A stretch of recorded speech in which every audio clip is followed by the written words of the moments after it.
वडेट्टीवार साहेब, जाहीरनामा किती पुढच्या 5 वर्षाचा असतो ना, 5 वर्षाच्या करता आम्हाला 5 वर्षाकरता निवडून दिले, आम्ही हे देणार आहे. आम्ही कधीच कोणी नाही म्हणलं नाही, मुख्यमंत्री नाही म्हणले नाही, एकनाथराव नाही म्हणले नाही, आदिती नाही म्हणले नाही.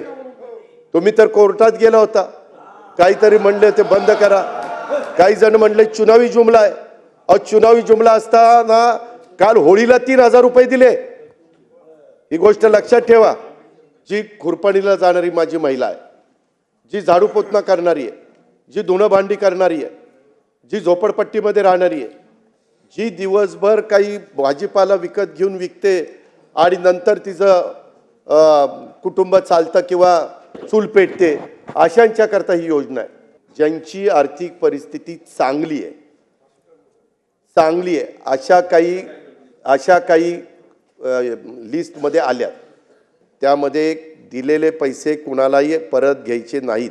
आम्ही कुठल्याही महिलेचे पैसे, भगिनीचे पैसे परत घेणार नाही. ही योजना चालू ठेवणार आहे.